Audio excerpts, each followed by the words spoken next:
Hola, bienvenidas y bienvenidos al segundo capítulo de Rise Podcast. Hoy haremos un viaje. ¿A dónde? Te preguntarás. Bueno, tú prepara las maletas y acompáñame. Te contaré todo por el camino. ¿Todo preparado? Vámonos.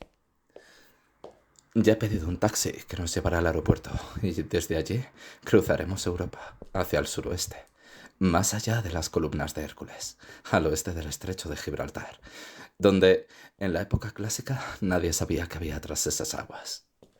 ¿Te empieza a sonar? Déjame darte otra pista. Platón y su diálogo perdido, el Hermócrates. Ya sabes de qué hablo, ¿verdad? Sí, hoy nos vamos a la Atlántida y veremos si es mito o realidad, y lo que es más importante, su descendencia. Pero primero, permíteme ponerte un poco en contexto. La primera mención en la historia sobre la Atlántida figura en el diálogo de Platón Critias, su diálogo más famoso y de gran impacto en la cultura y filosofía posteriores, aunque se le considera inacabado, ya que en sus mismas páginas hace mención a un supuesto cuarto diálogo, el cual parece que nunca llegó a escribir, o bien que nunca llegó a publicarse. Sí, el diálogo perdido de Platón, el Hermócrates, llamado así haciendo referencia a un amigo íntimo de Sócrates, maestro de Platón. ¿Y cómo él sabe esto si nunca llegó a escribirlo? Pues porque, como he dicho antes, en el diálogo de Critias mismo nos da el título del que sería su siguiente diálogo.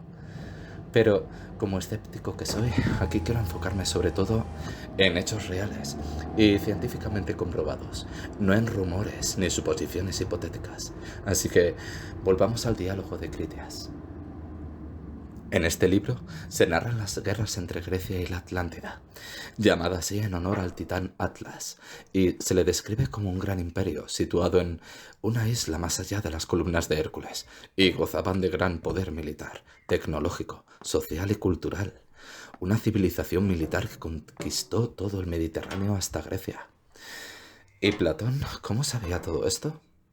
Según el relato, Critias oyó esa historia contada por su abuelo, que a su vez la había escuchado del político ateniense Solón, y a este último se la habían transmitido los sacerdotes egipcios de la ciudad de Sais.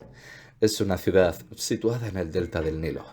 Es decir, que todo esto es un continuo boca en boca que ha seguido hasta nuestros días. O quizás se le puede llamar el juego de teléfono escacharrado más largo de la historia. Sigamos. ¿Cómo se veía la Atlántida? Bueno, pues una enorme ciudad dividida en tres círculos concéntricos entre sí. Y en el centro de ellos un templo consagrado al dios del mar Poseidón. Un imperio de inmensa riqueza y poder, debido al uso de un metal conocido como oricalco, o también llamado el poder de la Atlántida, el cual, aun siendo parte del mito, sí que actualmente se le llama oricalco a una aleación específica de cobre, solo que el oricalco original, tenía un brillo dorado. Este material era la esencia y la principal fuente de riqueza y poder de la Atlántida. Se le atribuyen también una gran tecnología, pero aquí quiero hacer un pequeño comentario. Normalmente se demuestra la tecnología atlante como algo futurista, vehículos voladores, maquinaria imposible, etc. Tened en cuenta que para Platón en aquel entonces, una alta tecnología puede significar, comparado con la tecnología existente de esa época. Es decir, para Platón, incluso la tecnología que tuvimos hace 50 años podría ser alta tecnología. Así que mantengamos la lógica y la racionalidad en todo momento. Y bien, si la Atlántida fue un imperio tan inmenso y tan poderoso, ¿qué sucedió con ellos?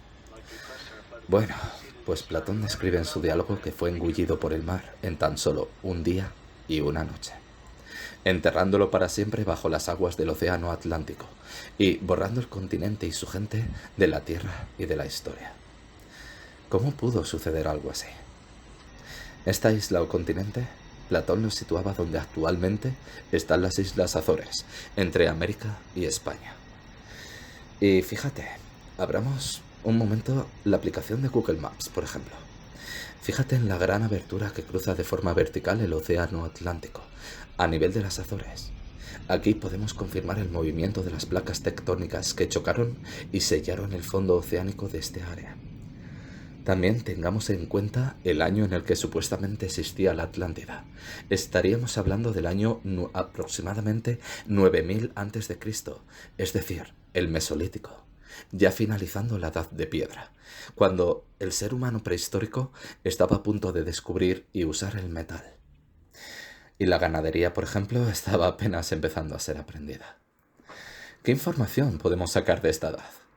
Bien, la última edad de hielo que existió en nuestro planeta, el llamado Wurm 3, el cual tras este, la Tierra permaneció con la temperatura que tenemos hoy en día, un clima cálido dentro de lo que cabe. Y quizás te preguntarás ahora, ¿y todo esto qué tiene que ver? Bien, puede explicar bastantes cosas. Tened en cuenta que durante la última edad de hielo todo cambió. Muchas zonas que ahora son habitables antes eran inhabitables por el hielo, que lo cubría y viceversa. Muchas zonas que ahora son inhabitables ahora son habitables por el deshielo. Este deshielo provocó enormes cambios en la corteza terrestre y al nivel oceánico. Tsunamis, inundaciones, terremotos, cambios drásticos a nivel geográfico. Y es aquí donde se sitúa la Atlántida, en todo este caos de un mundo que aún estaba evolucionando y estabilizando su clima y su forma. Esto explicaría el por qué las aguas del océano se tragaron la Atlántida. Bueno, es una de tantas posibilidades. Y es en este momento cuando surge la duda. ¿Hubo supervivientes? ¿Hubo atlantes que sobrevivieron a la catástrofe y consiguieron huir? Bueno, en el caso que así fuera, actualmente debería haber descendientes de aquellos atlantes que escaparon e iniciaron una nueva vida en otra parte del mundo, a salvo. Claro que sí, y es aquí en donde todo se pone aún más interesante, y haré cambiar tu perspectiva. Aquellos atlantes que sobrevivieron no tenían mucha alternativa para escapar, y su principal preocupación sería encontrar tierra lo antes posible. Así pues, tenían 4 direcciones a las que poder huir.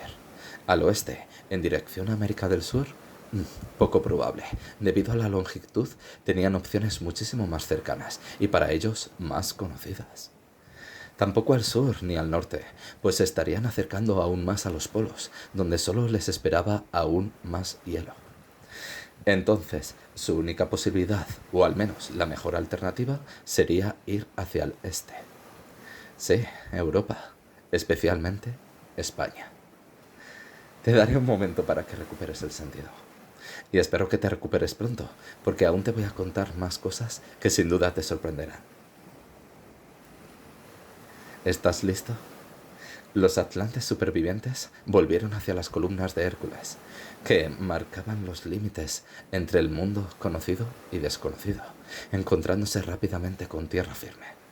Una tierra cálida, estable, cerca del mar, lo que ahora se conoce como Andalucía, la región sur de España. Era su mejor baza para sobrevivir y empezar de nuevo de cero, sin riesgo de inundaciones, una tierra fértil y rica en minerales, donde era fácilmente volver a empezar una nueva vida. Ahora estaréis pensando, ¿entonces los descendientes de la Atlántida son los españoles? Exacto. Una descendencia muy diluida y lejana, pero sí, los españoles somos lo que ahora queda de la perdida Atlántida. Dame pruebas, diréis muchos, yo mismo incluido. Hay bastantes, vayamos enumerándolas.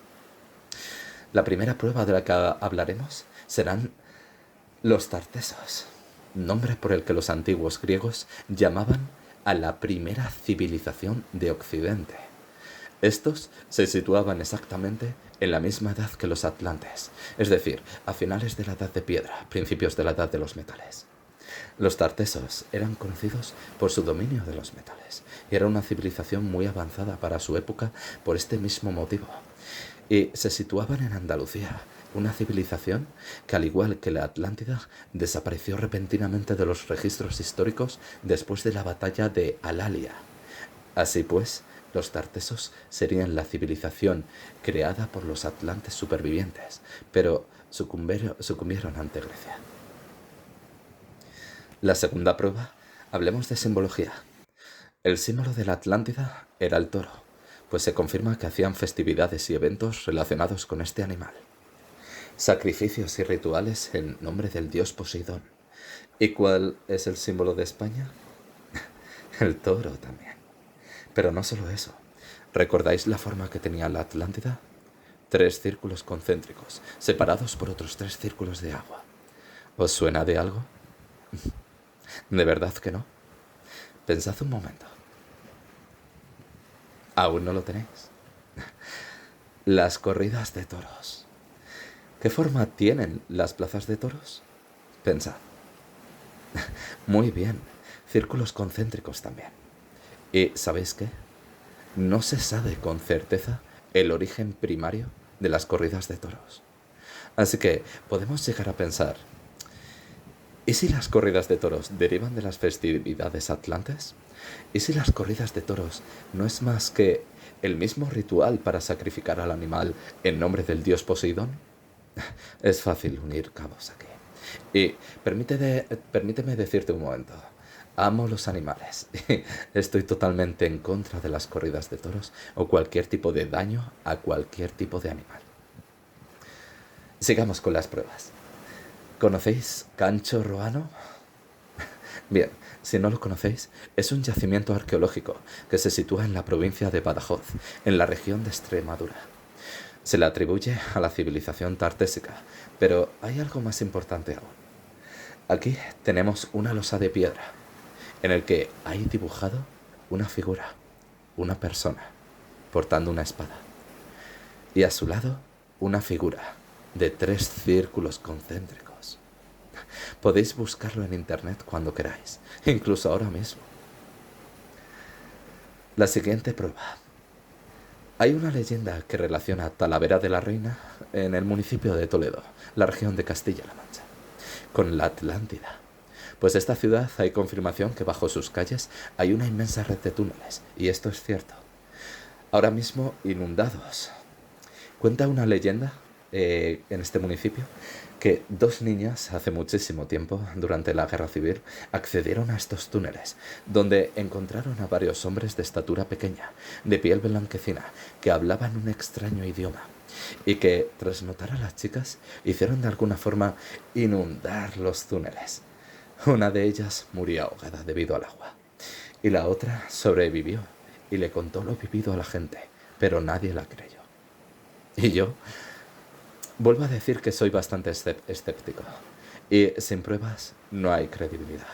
Así que esta prueba la tomo como muy relativa. La siguiente y última prueba. Hablemos ahora de National Geographic. Sí, este famoso canal de documentales. ¿Adivináis qué hicieron? Buscar la Atlántida. Se concebió un equipo bastante interesante, con el mismísimo James Cameron como productor y aval. Recordad James Cameron, director de Titanic, Avatar, etc. Y con la ayuda del investigador Richard Freund, investigadores de la Universidad de Huelva, el arqueólogo e historiador Claudio Lozano y el doctor en geología y especialista en geografía Juan Antonio Morales. Todos ellos trabajaron conjuntamente para buscar la Atlántida a través del Océano Atlántico, y su investigación los llevó a Doñana.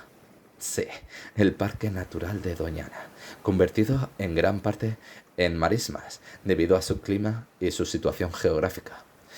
Estuvo confirmado en este documental e incluso científicamente que en este área, a lo largo de toda su historia, hubo muchísimos tsunamis y que fue cubierto por el mar en numerosas ocasiones. Este equipo, después de investigarlo con una tecnología de alta calidad, lograron descubrir que debajo de Doñana, a muchos metros, no solo debajo de sus aguas, sino a muchos metros también debajo de tierra, se encuentra una forma no natural, es decir, creada por el hombre, de 3 círculos concéntricos. Entonces, ¿eso quiere decir que los supervivientes de la Atlántida se establecieron en Doñana, donde crearon de nuevo una Atlántida de forma igual? Es otra hipótesis, pero todo apunta a esa dirección. Todas las pruebas que hemos conseguido hasta ahora, todo lo que hay escrito y recopilado sobre la Atlántida, apunta a España. Así que, con todo esto, lo que podemos deducir es lo siguiente.